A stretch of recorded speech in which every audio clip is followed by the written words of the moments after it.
Well, daylight saving time begins this weekend, and for many parents, it can be difficult to get your child adjusted to the time change.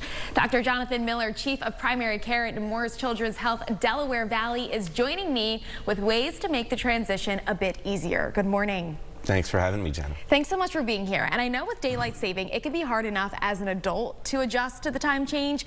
What's the effect like for children?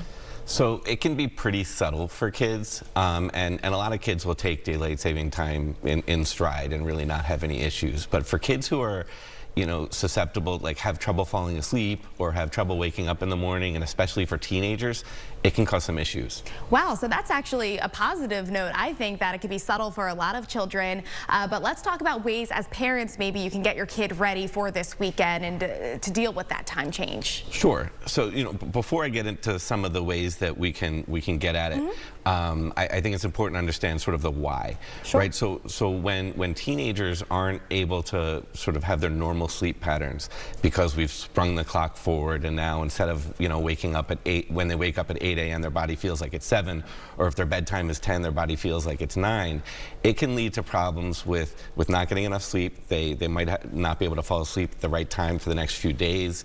It can lead to problems with behavior, focus, and school performance. And so, what can we do to help them?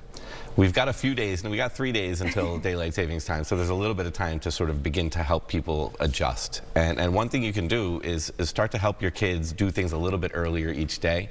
So if you can bring nap time a little bit earlier, or meal time a little bit earlier, or shift bedtime, a half hour or 20 minutes earlier each of the next 3 days, which can be hard to do during a weekend. Sure. But that can help your child adjust so that come Sunday night and then the nights after that, they can sort of fall asleep a little bit easier. And if we're talking about the little ones, if we just want to kind of wing this and see what happens, is it okay to let them sleep a little bit later? Should we try to have them stick to their routine? Like, what's the best way to approach that? I think you really have to know your kid. If you anticipate that Monday morning waking them up is going to be a nightmare because they're just not used to the change, then I think it's really probably worthwhile over the weekend to wake them up closer and closer to that time, just to start getting them ready. So you have to know your child. But sleep is just such an important key part of child health, just like getting good nutrition and good exercise. And so I think it is worth putting a little bit of thought into how you're going to approach Sunday. Absolutely. And beyond daylight saving, just sleeping in general, if your child's having a hard time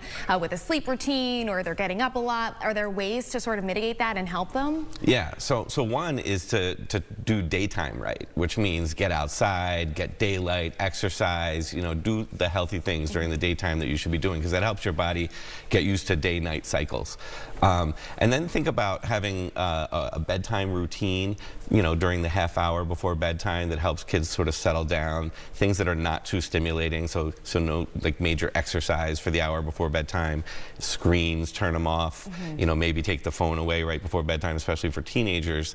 And then that can help them sort of wind down. Maybe give them a book. And if you need further intervention, say to see a doctor or see a sleep professional that can help, where can people find those? And I know you were just telling me about all the different locations that Nemours has, so tell me a little bit more about that. Yeah, so Nemours Children's Health, I would suggest going, to one of the primary care offices first, to speak to one of the primary care providers, because we can certainly help with most sleep issues, but we have a lot of specialists that specialize in sleep disorders at Nemours as well, both our pulmonologists and our neurologists, and they're fantastic, so we can connect you with them if need be. All right, great. Well, thank you so much for joining us this morning. Great tips there. Thanks for having me.